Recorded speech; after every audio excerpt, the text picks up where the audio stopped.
ਸਤਿ ਸ਼੍ਰੀ ਅਕਾਲ ਜੀ। ਅੱਜ ਮੈਂ ਤੁਹਾਨੂੰ ਬਣਾਉਣਾ ਦੱਸੂ ਇਹ ਵਾਲਾ ਡਿਜ਼ਾਈਨ। ਇਹ ਡਿਜ਼ਾਈਨ ਦੀ ਸਿੱਧੀ ਸਾਈਡ ਆ, ਇਹ ਵਾਲੀ ਉਲਟੀ ਸਾਈਡ ਆ। ਇਸ ਡਿਜ਼ਾਈਨ ਨੂੰ ਬਣਾਉਣ ਦੇ ਲਈ ਸਿਲਾਈ ਉੱਪਰ 3-3 ਕੁੰਡਿਆਂ ਦੇ ਹਿਸਾਬ ਨਾਲ ਕੁੰਡੇ ਚਾਹੀਦੇ ਨੇ ਤੇ 2 ਕੁੰਡੇ ਬਾਅਦ ਬਾਰਡਰ ਬਣਾਉਣ ਤੋਂ ਬਾਅਦ ਜਿਸ ਤਰ੍ਹਾਂ ਪਹਿਲੀ ਸਿਲਾਈ ਉਰੋਂ ਬਣਾਈ ਉਹੀ ਪਹਿਲੀ ਸਿਲਾਈ ਮੈਂ ਤੁਹਾਨੂੰ ਇੱਥੋਂ ਬਣਾਉਣੀ ਦੱਸੂਗੀ। ਚਲੋ ਜੀ ਸ਼ੁਰੂ ਕਰਦੇ ਹਾਂ ਡਿਜ਼ਾਈਨ ਬਣਾਉਣਾ। ਪਹਿਲੀ ਸਿਲਾਈ ਸਿੱਧੀ ਸਾਈਡ, पहला कुंडा बुनो चाहे बिना बुनिया उतारो। धागा दूसरी साइड रख के पूरी सिलाई सीधी सीधी बुन के कंप्लीट कर लांगे।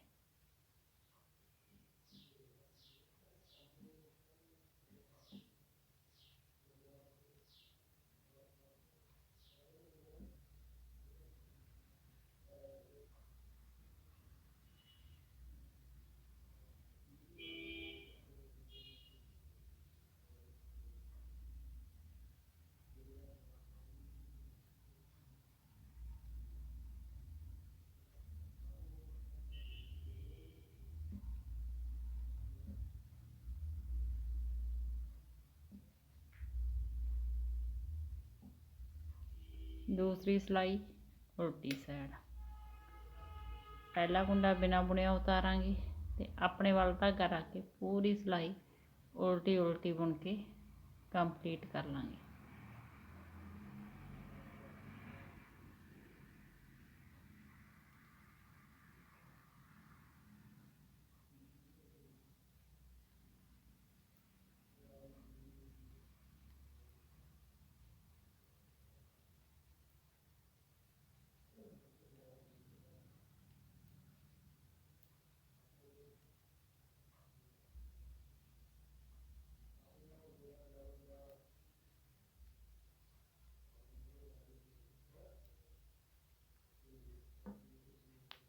तीसरी सिलाई सीधी साइड, पहला कुंडा इस तरह ही उतार लवांगे, धागा अपनी साइड, 3 कुंडिया नूं इकट्ठा इस तरह उल्टा बुन लवांगे।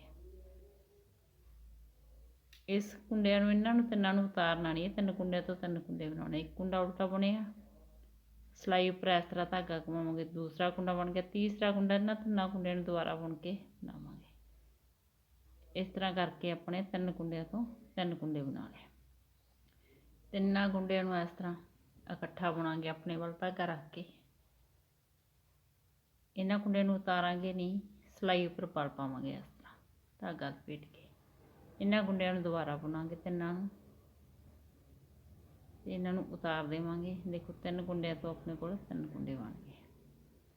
अगले 3 कुंडिया तो 3 कुंडे बनावांगे। 3 कुंडिया नूं इस तरह इकट्ठा लेके उल्टा बुनांगे, सिलाई उपर धागा घुमा के बल पावांगे। एक बार इन्हां कुंडिया नूं दोबारा बुनांगे। 3 कुंडिया तो अपने 3 कुंडे बना लए। अगले 3 कुंडिया तो 3 कुंडे बनावांगे। 3 कुंडिया नूं इकट्ठा उल्टा बुन के दूसरे कुंडे का सिलाई उपर धागा घुमा के बल पावांगे। तीसरा कुंडा इन्हां नूं दोबारा बुन के बनावांगे।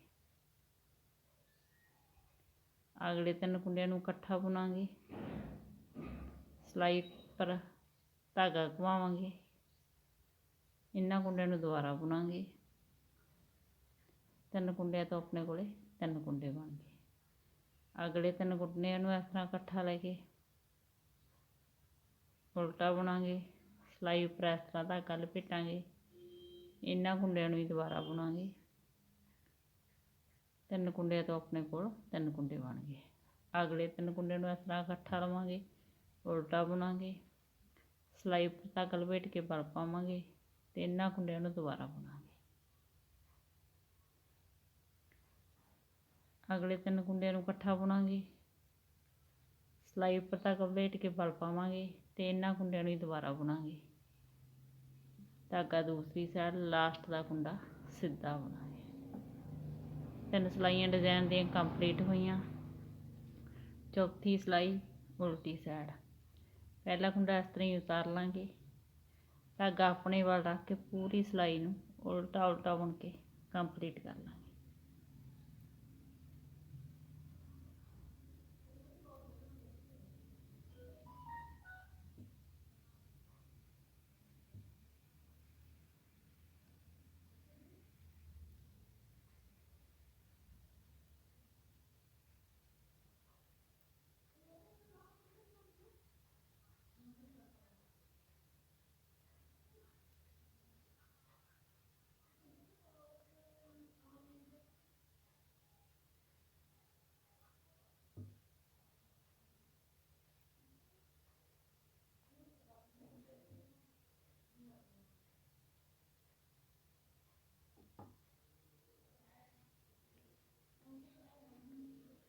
ਇਹਨਾਂ 4 ਸਿਲਾਈਆਂ ਨੂੰ ਬਾਰ-ਬਾਰ ਰਿਪੀਟ ਕਰਦੇ ਜਾਓ ਤੇ ਕਿਸਾਨ ਦਾ ਡਿਜ਼ਾਈਨ ਤਿਆਰ ਕਰਦੇ ਜਾਓ।